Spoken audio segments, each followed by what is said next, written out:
Welcome to The Blissful Life, a podcast where we awaken the wisdom of self and explore the lessons, the rituals, and the pathways to inner bliss.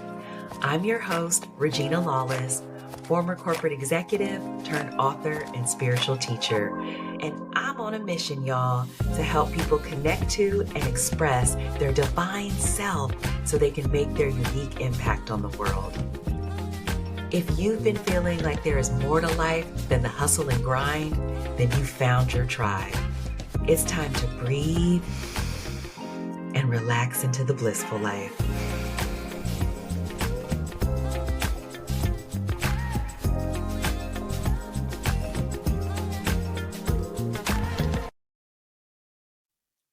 Welcome to the Blissful Life, or welcome back if you are a returning listener.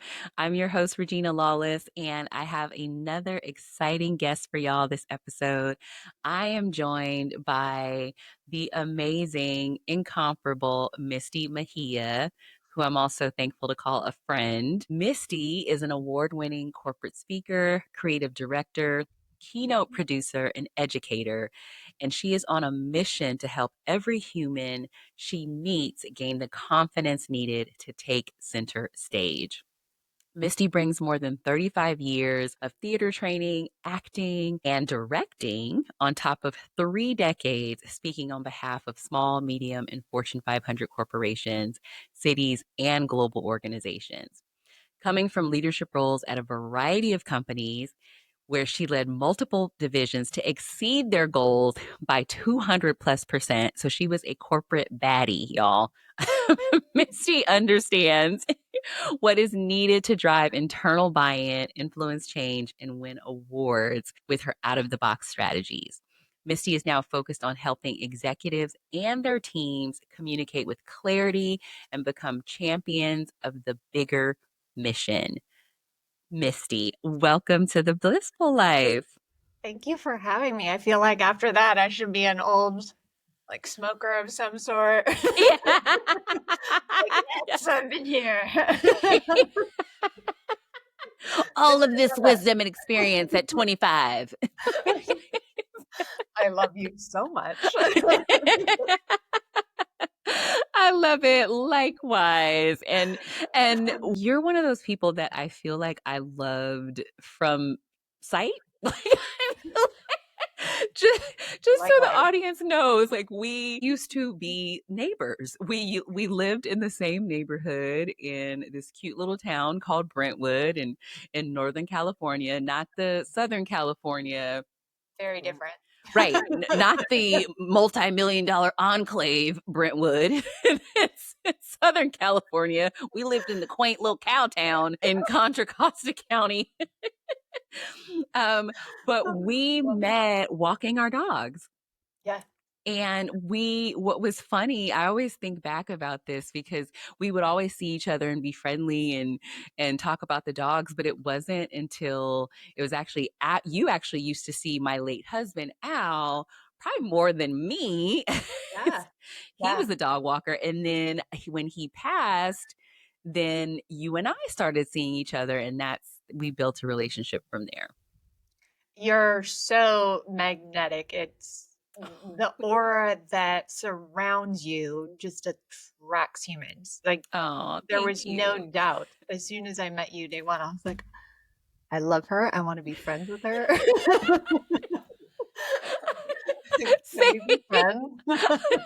And then you were so gracious. We struck up that conversation, and that's when I found out you had a tech background similar to mine, and then you were an entrepreneur, and my eyes must have went like, wait, what? Because I was still in corporate, but thinking about leaving and wanting to write a book. And just in that brief conversation, I was like, look at the universe. Not only just this lovely, just lovely human, but you came at, and that's really a segue to the first question I wanted to ask you, because I really do feel like you showed up in my life at the perfect time. You offered support so freely to me of, here's how I left corporate. Here's what I do as an entrepreneur. Here's how you put me in touch with now mutual friend, Stacey Ennis, who turned out to be my book coach, who was coaching you to write a book.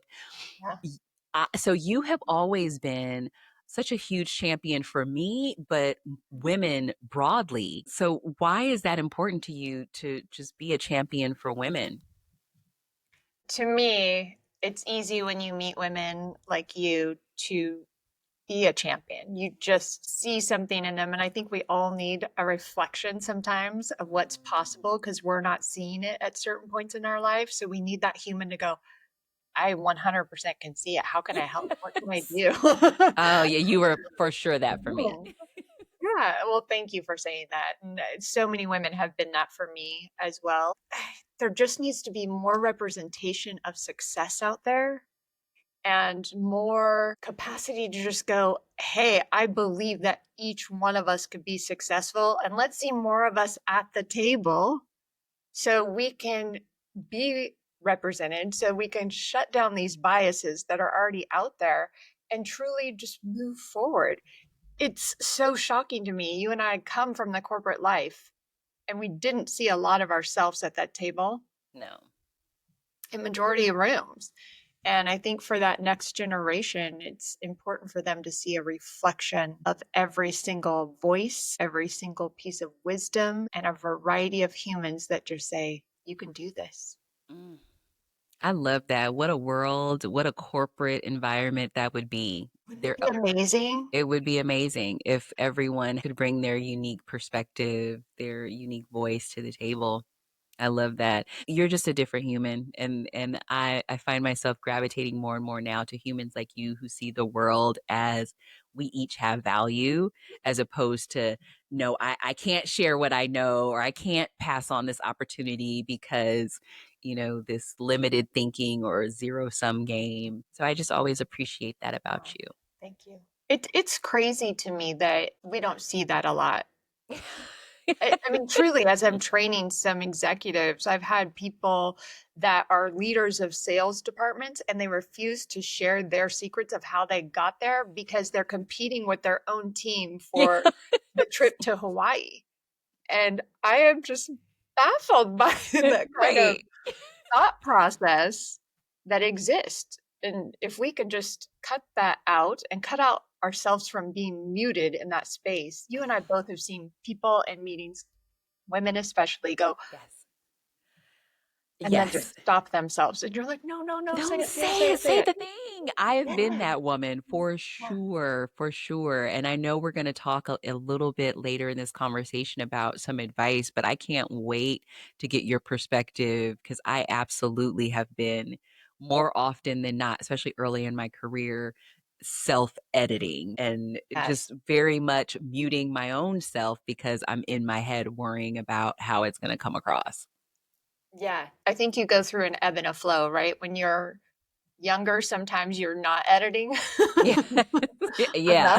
Unfortunately. And you're just so brave which is great. You got to have that bravery, but we don't keep it because we start to learn more and the risks become higher and we are more aware of those risks. So then is when we start to go, oh, people already know that in the space. Oh, they don't need to hear that idea. And then somebody else says the idea and gets mass kudos and you're like, oh, I should have said it out loud. Yeah. Or it's usually a dude. Like, no shit, we love men. However, there is this thing that for some reason when a dude says it, and you literally could have just said the same thing. I've been in meetings like that. I'm like, am I crazy? Or I could have sworn I just said what Tom just said. Steve from accounting. Right, exactly. I'm glad you agree with my idea. Thank you for also saying it. So, oh my goodness. See, we're out the gate just having so much fun. This is how you can tell we're trauma friends bonding. In real life. And trauma bonding, yes.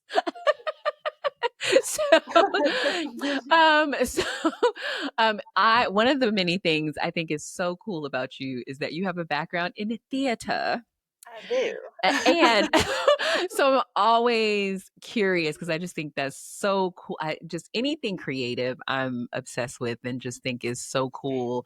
So what did you learn about being on stage in theater that informs the work that you do with your clients today? Oh, Okay, Regina. The stage is continuing to teach me. They call it a craft for a reason because you're never done. You're constantly working on your craft. I haven't heard of that said like that. I like that. That makes sense. What it has taught me, the thing I love about theater, that if we can take that and apply it to life, that is just unique to its space. And I think in a lot of creative spaces, it's probably the same. You go in knowing that your superpower is to be malleable. You have to be playful. You have to go in with massive curiosity of the experience, respect for the other people and the brilliance that they are bringing. So we don't step on each other's toes. We each shine individually. But then there comes a point that the director and you lock in on something and you go, ooh, this is it. This is what the audience needs to see. And then at that point, it is up to you as an actor, as a performer, to be the trusted human that is going to be consistent in your delivery. Wow. And so to me, if we are applying it to how I work with humans, we really go in, I need them to be playful. I need them to figure out their own vibe, because a lot of times they have a vision of what a speaker should be, but it's not a one size fits all in who they are. It's like when you have ChatGPT write your speech, I go, oh, that's not your story. That's actually not as brilliant as who you are. Like it's from somewhere. But you got to be playful. You got to get messy. You got to be willing to be messy, and then have that outside perspective that goes, oh, Regina, that's it.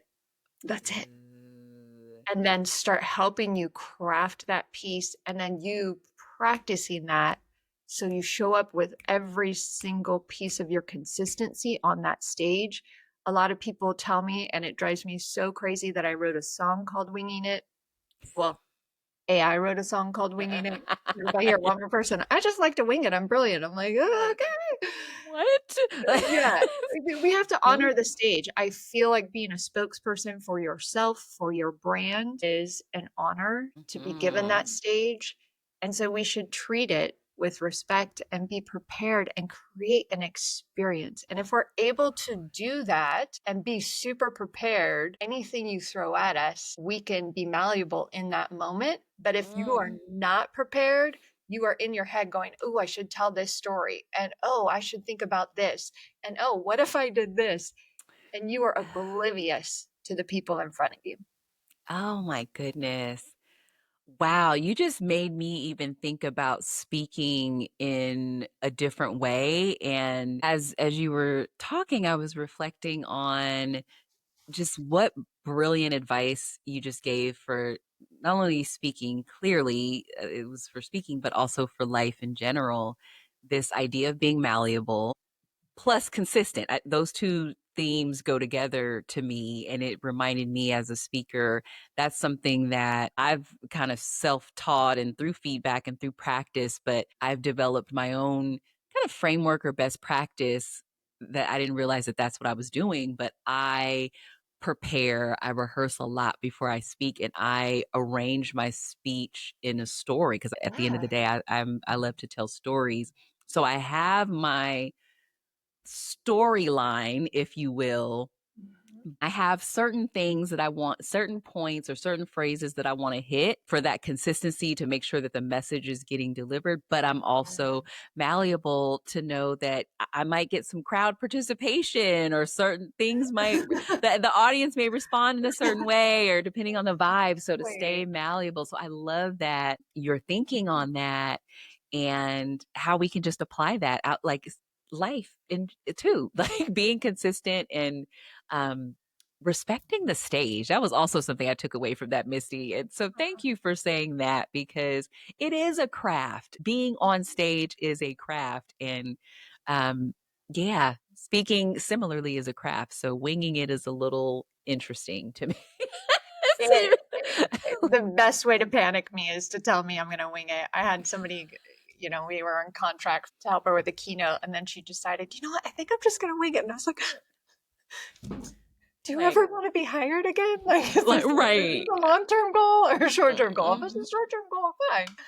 But to me, I can't imagine feeling a sense of pride in that. Like, you might pull it off and it might be brilliantly pulled off. But that, just knowing that you could have shown such professionalism, and I'm not saying that you have to be serious on stage. That's not me you at said all. Playful. That was the third thing that you said. This the playful. But you have to be present, and I think you can't be present when you're so in your own body, trying to figure out the current path in the moment. It's just so as a successful, like you were speaking from being a successful keynote speaker. So this isn't just theory, this is application, y'all. And you train other speakers. Yeah. What is some more unconventional advice you have for someone who's looking to improve their presence? You talked about having presence on stage. How can people improve their presence on stage or even in a meeting like we were talking about earlier? Yeah.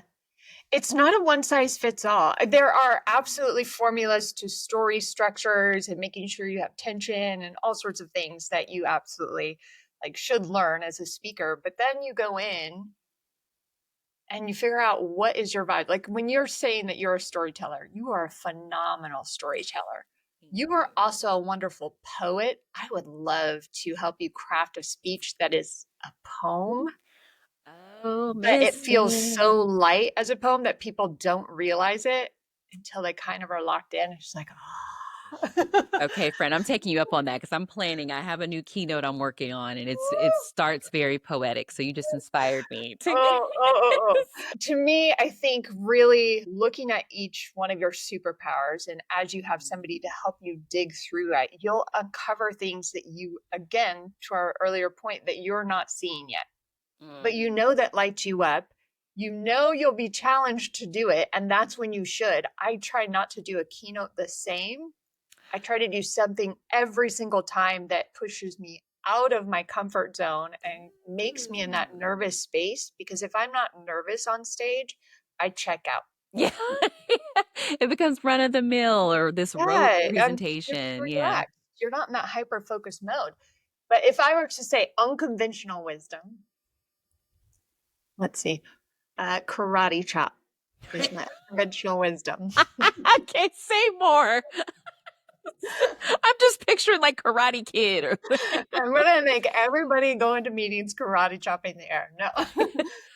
Your body language impacts your voice more than anybody understands. They will practice their script. They'll spend so much time on their deck, and they leave their body language to just do its own thing. And it will out you. Right. If you are nervous.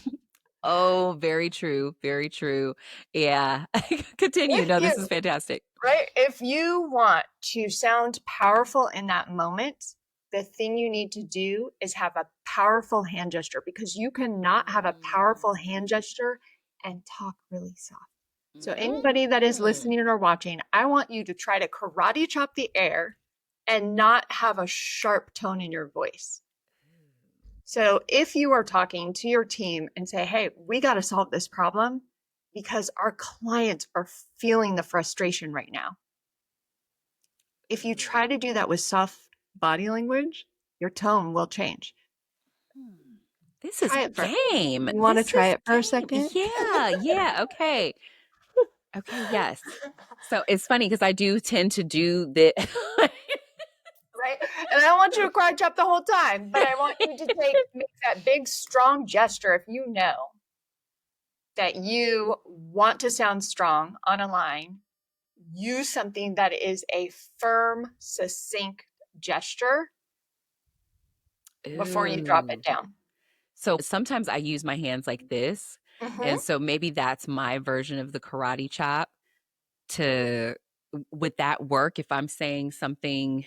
Is two hands? Is that distracting, or can I have? Because that tends to be or sometimes I'll use one hand, but yes, I feel more powerful when I get to use my hands and gesture in that way. Well, there's a lot of science behind people actually using their hands are more trustworthy. So absolutely using your hands. But it does matter when you want to distract them. Where is their focus? Should it be on you? Should it be on the slide? Should it be on my hand? So if you're using your hands in excess and you find yourself in excess moving your hands, notice I'm moving slower and my voice is starting to speed up. If you feel that in a meeting and you feel your anxiety showing, stop your body language and your voice will actually start to slow down. And so you have to be really hyper aware of what your body is doing in the moment in order to adjust if it's not doing what you want it to do. And when I say karate chop, it really is just a matter of like, almost like you're hitting something hard. Like, I want you to understand that this is possible for you. And so your words start to cut the air as well. And you start to articulate a little bit stronger if you have a strong movement. But if you're talking and you're kind of in general here, that'll keep your voice very soft. You'll be a good storyteller. It kind of goes, but waiting for that moment that you're like, if you don't remember anything from this session, I want you to remember this. Oh, I love it. And so just pick that moment that's stronger for you. So I'm going to practice in the moment. If y'all remember nothing else, I need you to remember this masterful lesson right now that Misty Megia just dropped for all of us. Like, what wonderful advice. Like, I feel like we just got a masterclass in body language and speaking powerfully. Did you hear how your voice just changed on that with those like I know, I felt it was very punchy. It was very, yes. See, y'all? See, I just, this see what happens when you have a good coach? I just got coached into a stronger delivery. Oh right? my goodness. You don't want to do that the whole meeting because then it just becomes one tone. So mix it up, but right. Y'all heard it also, right? Mix it up. Don't karate chop the whole time. give me some variety. Well, and I love also this thinking or this idea of being authentic to yourself and not following this one size fits all as a speaker. Yes. And I just went to a speaker training, like a 1-day summit last week. And that was one of my takeaways. And for y'all watching on the YouTube, y'all have to see the beautiful blingy cup. So this, if you're listening, you go back and watch this on YouTube, because that's another, I don't know if that's a powerful tip, but I feel like it's a power tip. Get a blingy cup. Exactly. But at any rate, I was at this summit, and one of the things that I took away that I thought was interesting, because I'm learning about the broader speaking industry, and because that's my goal this year, is to get out and do more keynotes and expand my speaker business. And I was like, okay, I see that there's clearly a formula, but it also made me feel a little like, I just saw these corporate speakers, and it was almost like they had essentially a generic message, just slightly tweaked, but it just seemed very much this very standard protocol, if you will, for how to do these corporate speeches. And I'm like, and even down to the keynote, like you have your signature keynote and you keep giving. So it was even eye-opening for me to hear you say that, no, you actually change it up every time. Because I walked away getting the impression from them, like, no, this is your shtick. Like, it's like, this is what you're selling, is people will know that this is what they're getting. And like, you keep giving this thing over and over again. And I'm like, really? No, I disagree with that. Here's why I disagree with that. As an event producer of one of the largest events in the accounting profession, where we would get Oprah and all of these wonderful speakers to be on our stage, people that are doing keynotes, if you are a celebrity, yes, the expectation is, I want to hear Oprah talk about X, Y, and Z. Fine. For those of us who are not celebrity status, what happens is, I want to drive people to my event. The only way that I can drive people to my event is if I have unique content that they haven't seen somewhere else. So if you are doing the same keynote that you've done at every single event, then they've already seen it somewhere else, and I can't drive an audience to me. It is not a good business decision for me as a producer. And people have pitched me their keynotes, and I've been like, I've seen this keynote online. Yes. I've seen all your talking points on social media. This isn't going to work for me. And so if we put it on like outside of the business of speaking and into the people that are making that decision of whether you get the stage or not, it's not great advice to me until you're at that celebrity status where that is like, I want that speech here because your name is going to draw people, and it's not about your speech at all. It's about you. It's about you. That makes so much sense. That makes so much sense. So I think the message is for the rest of us until we become Oprah or Michelle Obama or fill in your favorite celebrity, that we need to just focus on our strengths and expressing ourselves as clearly as we can. And being as your unique self. I love Walt Whitman's Blades of Grass, right? It's like we are all blades of grass and each one of us is unique. And it takes all of us to create an experience. And to me, we were talking before we hit record about we go in and we say, hey, here's some formulas for you to grab onto, to do understanding theater, delivery strategies, all those kind of things. But then it really is looking at the individual and understanding what their superpower is that is unlike anybody else. And we approach it like a play. I never do a play more than once. I go, okay, what is it that this play can do? What's the message that can be pulled out of this? What is the experience that we can create for an audience? And yes, I will say sometimes they are very theatrical moments. But we have stages, we have mics, we have a sound person in the back that can add all sorts of sound effects if you wanted. Like, it is a playing ground for us to truly do an immersive experience if that's your vibe. We have a client who, like, she can't tell a one size fits all story from beginning to end for an hour. Like, she is squirrel moment all over the place.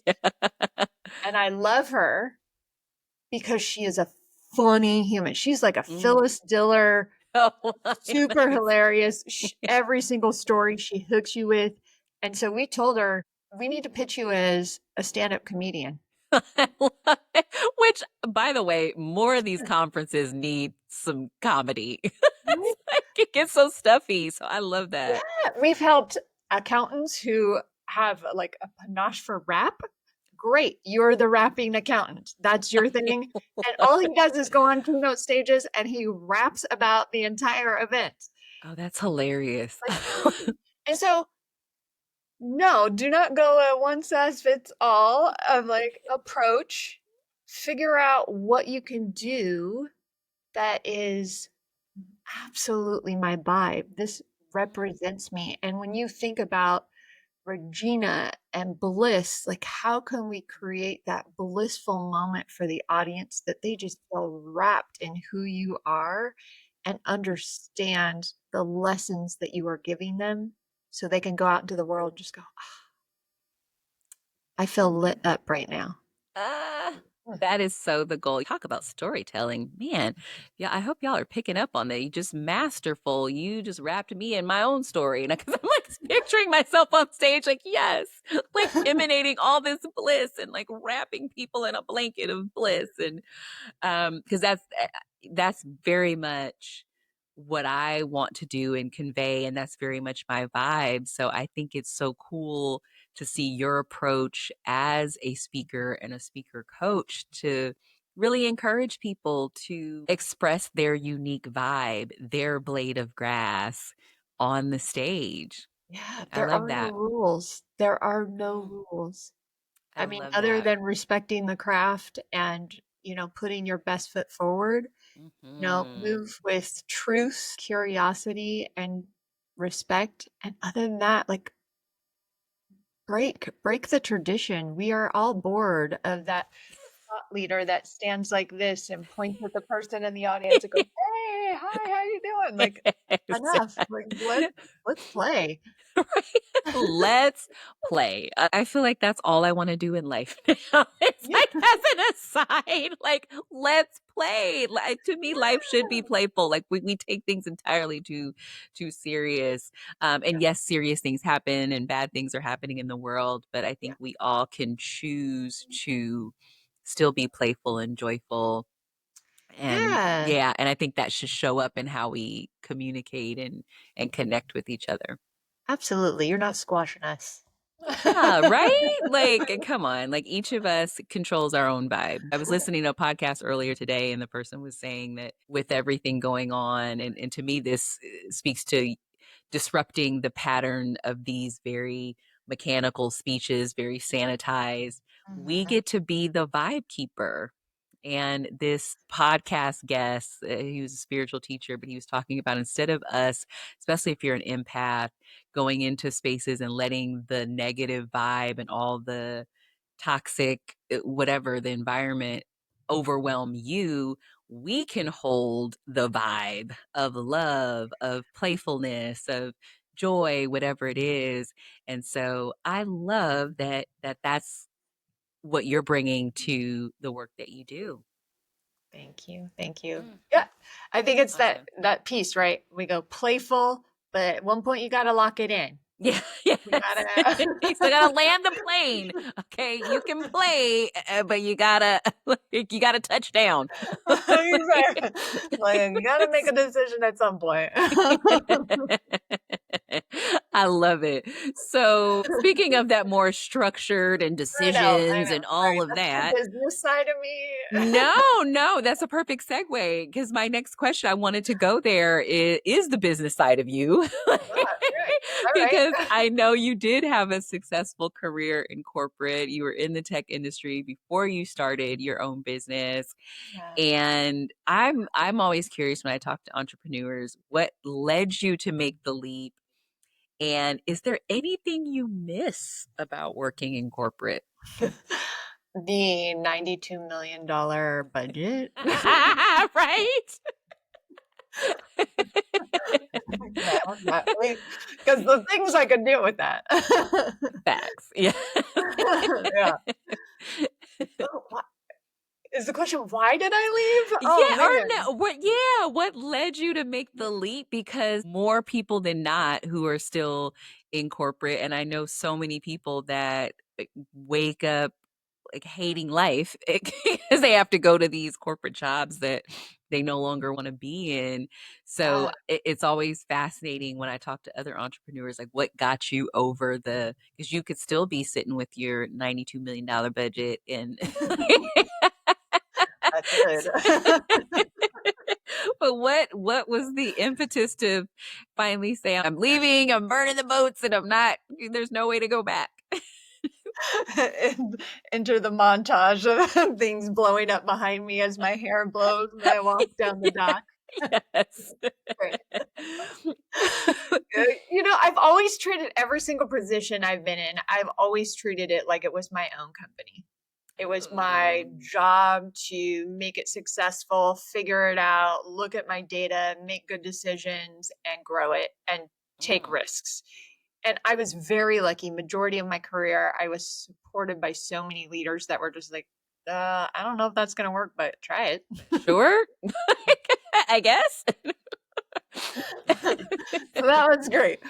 But it's true. I hit a point into it where my amazing boss, she had me sitting in her office. We were sitting in these comfy chairs and she said, Misty, where do you see yourself in 5 years? And I thought, not here.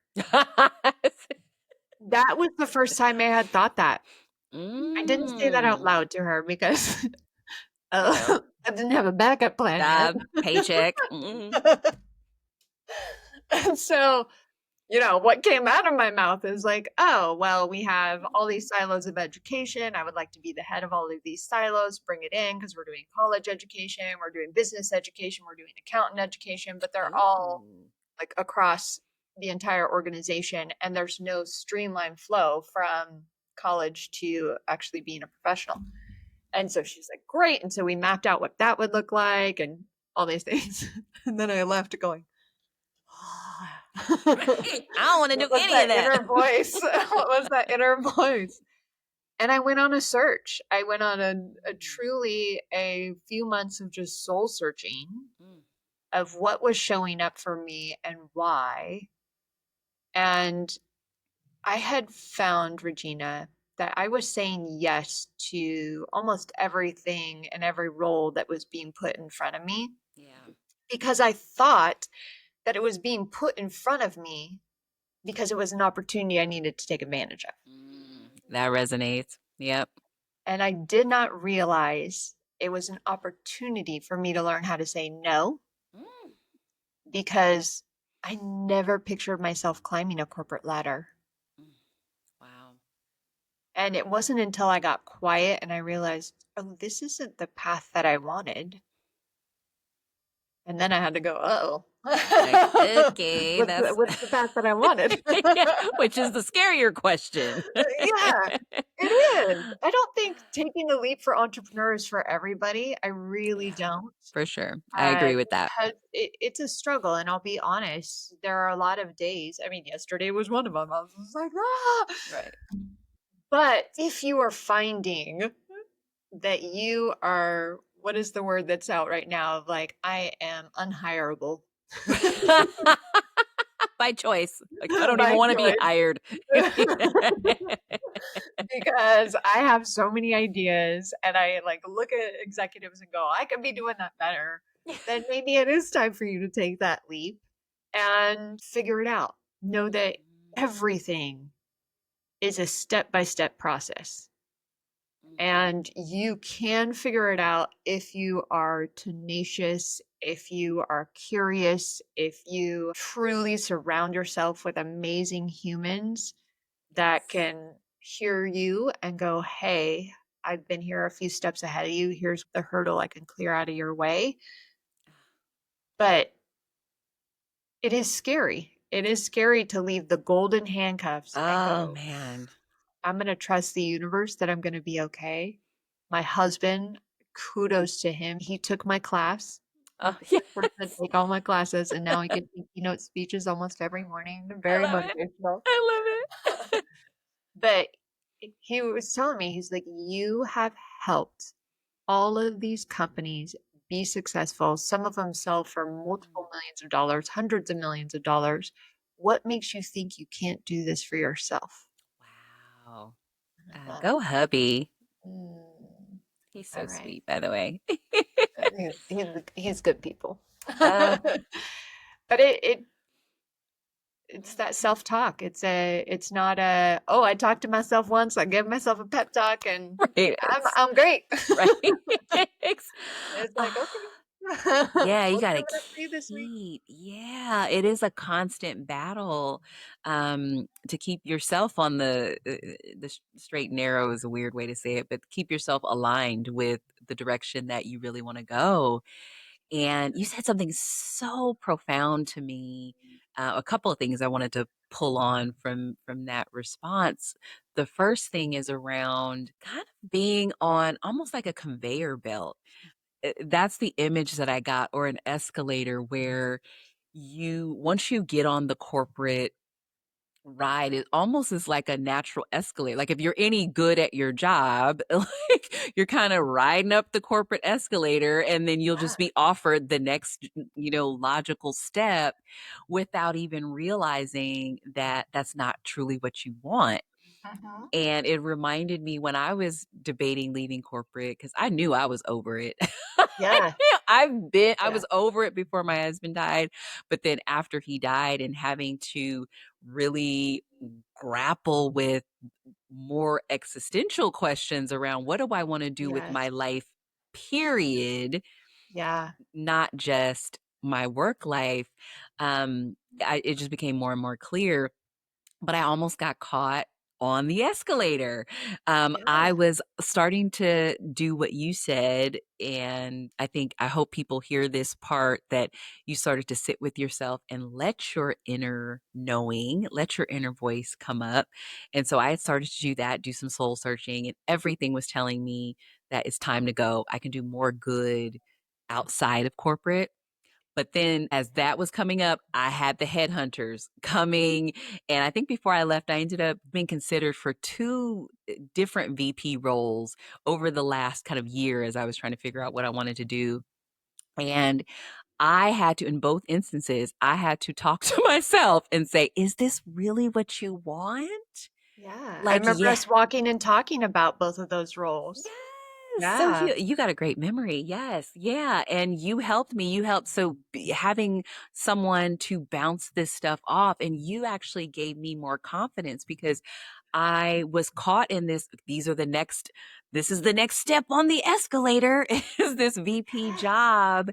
But you helped me to see that it really was a possibility to step out on my own, and I could still be successful and, actually pay my bills. It goes like this with when you're an entrepreneur.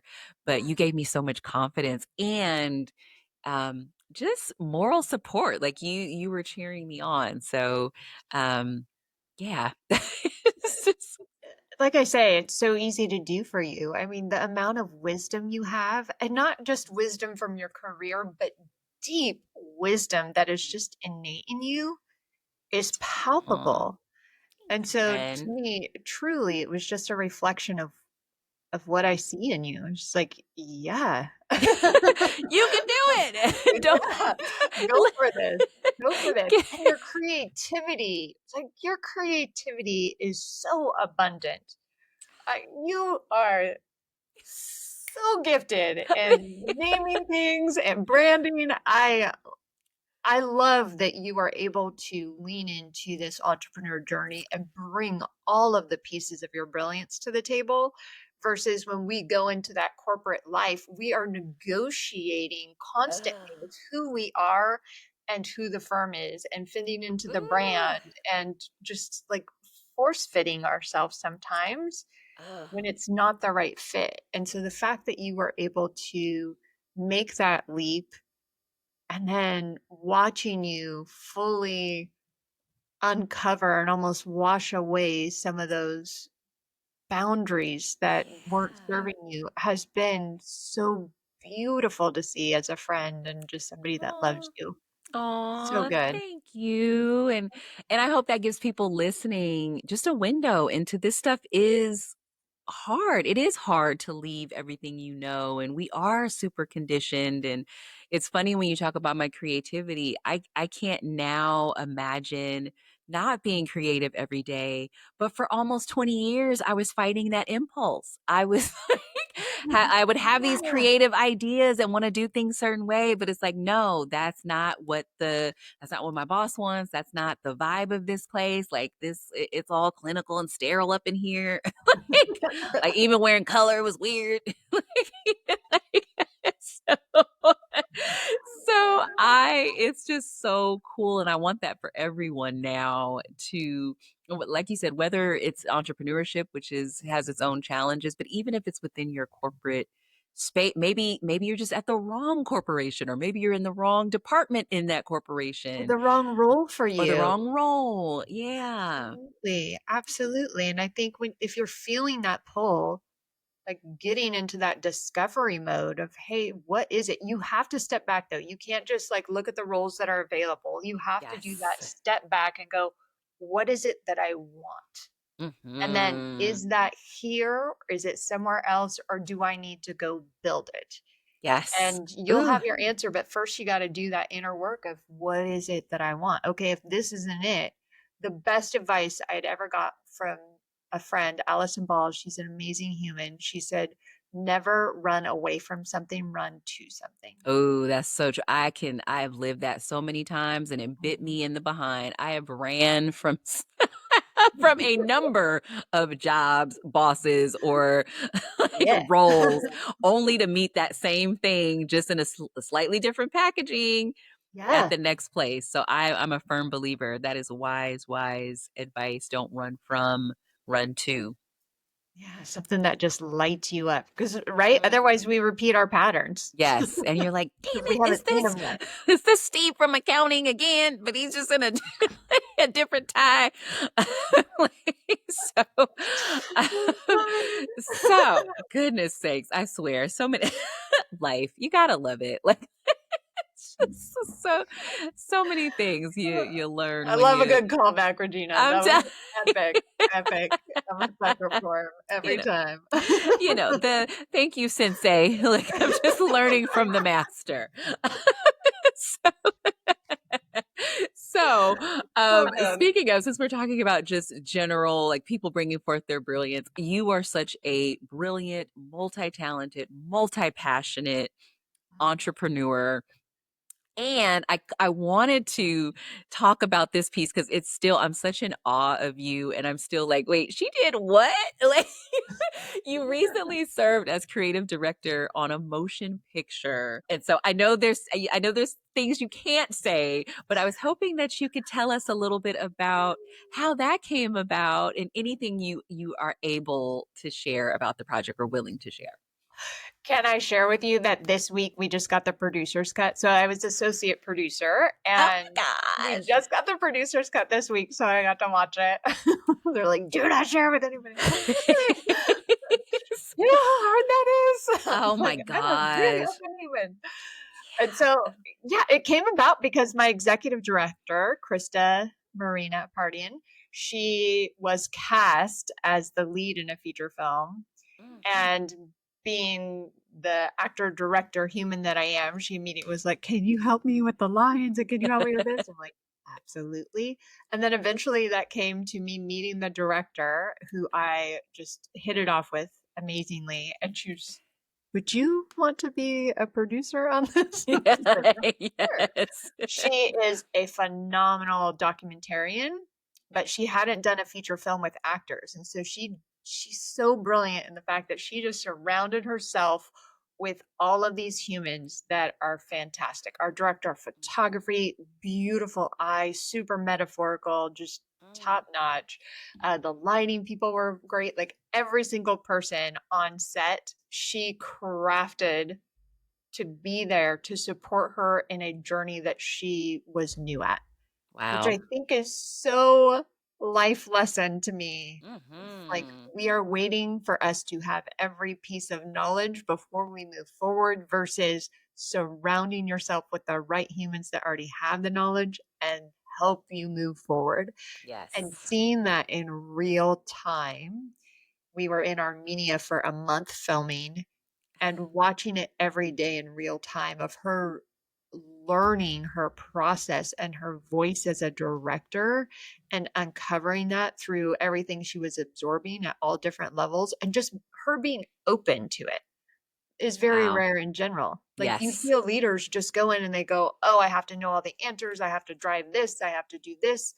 And she was just like sucking in the feedback. And there was a shift. There was a shift about mid-process that then she was like, okay, I feel confident enough to start calling the shots a little bit more, stop asking for input from so many people, and just move forward with the vision. And I loved it. I knew I'd be working myself out of a job when I went. And I knew that day one, like my job is not to enable, it is to like give her as much as I know so she can make the decisions on her own versus me going, you always need me here, just whispering in your ear. Right. Yeah. So you didn't have like guru syndrome that you like, no, you need to come to me. I am the well. You'll never know as much as I know. No. I just think this is I'm just so impressed by this, friend, because not only is it super cool that you are associate producer on a film that will be coming out that we will get a chance to see. It's such an example of when you stand in your authentic frequency, we'll call it. Like you are so authentic in your strengths and how that attracts opportunities for you to do more of what you're great at, but also love. Thank you. I'll soak that in. To me, I love that frequency. I love that line, Regina. I think that's exactly it. It's that vibration that you put out, right? Just like joy and happiness. And am I like happy 100% of the time? No. No, but But I do try to let things go so I can be present enough and carry that joy through, because it's a joy meeting with you. It's a joy meeting with anybody. And it lights me up. The connection of the good people. They're like, ooh, I just want to sit and talk to you all day. It's juicy. Yeah. And it's real. And so I had to say that because there's so much now. I just had a conversation before the conversation that will precede you on the podcast.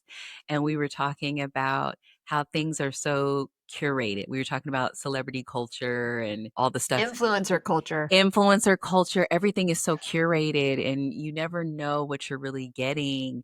But I enjoy, because I can read people really well and I can see through a lot of the curation. And you've always just been genuinely joyful. And so, yeah, which I love. It's just a frequency that you carry that is beautiful to see. And look at how it's bringing you more exciting things. There are so many exciting things that have been happening. I can't. I think I say the universe conspires for me. Yes. Like, truly, I'll say something out loud and then it'll happen. And my husband pop up there goes, what the? Yep, you've tapped into that frequency, and then that's you're able to now manifest quicker because you don't have all of this like gunk in the way, like holding you down. It's like a pure, like you're just sending out pure goodness, and that's what's coming back. Thank you. I try. Good stuff. I try to just hug everybody. I'm hugging you all with my words. Yes. With your pink blazer, you're hugging us all with style and like joyfulness. So some of y'all don't like to be hugged, so I'll ask permission first. Yes. I am an aggressive hugger, but I always ask permission first. Yes. So speaking of, as we round things out, as we round the hour down, and I could talk to you forever, and we'll keep talking after this, but you're so many things to so many people. You're a wife, you're an entrepreneur, you lead a fantastic community of women and speakers, and you're a friend, and et cetera, all the beautiful things, all the roles you play in this life. How do you make time for bliss?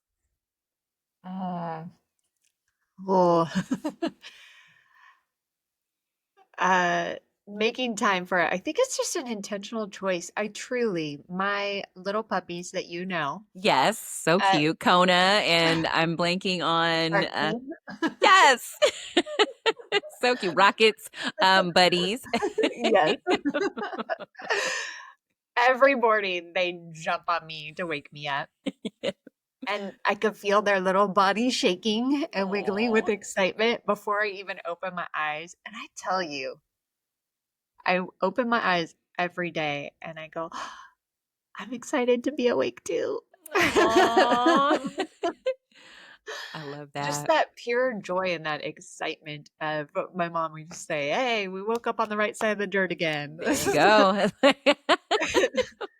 So I think it's a choice. It's, I don't intentionally curate things in my day to make sure that it's like, ooh, like it's simple things like drinking my tea out of my grandmother's teacup. That just, it makes me feel connected to her. Yeah. It just is a small blissful thing. So sometimes we think it has to be like a Napa vacation with girlfriends, which I just did, and that was blissful and all. Amazing. We don't have time for all of that. But it's just those small things. I walk every single morning. As you know, you used to do that walk. Yep. And the quietness of the AM with the birds. It's beautiful. No tech, but just connecting and going, I am breathing. I am here. And my choice today is that it's going to be a good one. It's going to be a good one. And so my day could go all over the place. But if you start in that moment of just like, Let's intentionally go. It's going to be good. Your brain will prove you right, and it'll have all these proof points. Ooh, it is a good day. Look at this. Oh, and look at this. And oh, look at this. I'm like, yeah, it is. Oh man, that's some true wisdom. Your brain will prove you right. So if you're looking for the worst in things, it's going to seek and find the worst. But to your point, if you're being intentional and choosing to seek the bliss, then it will be all around you. Yeah. And if you can't find it, phone a friend. Phone a friend or Seriously. listen to, like, sometimes, like, I wake up generally excited as well, but every now and then I'll be like, sometimes when you get in a rut, and I'll try to, like, okay, then that means I'm going to get up and maybe I meditate first thing to get back in that space. Or maybe sometimes if I'm in a lull during the middle of the day, I'll go and maybe I'll have some tea out on my back patio and just sit underneath the trees and, just listen to the wind chime in my in my backyard. But just anything to intentionally reset, because my baseline is bliss. I tend to lean more towards just being a joyful, positive person. So that is my baseline. So when I'm off kilter, I try to do things intentionally to bring me back to my baseline. Yeah. I love that. My baseline is bliss. Look at that. Couldn't always say that. Definitely could not always say that. But yeah,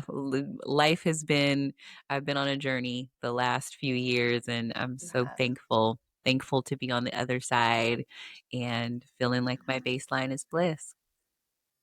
That's perfection. I think that's a mic drop end right there. I'm done. I love it. So, friend, I know that after people hear this conversation, they are going to absolutely want to connect with you, hopefully be coached by you, because they just got some masterful coaching in this time that we spent together. How can people find and stay connected with you?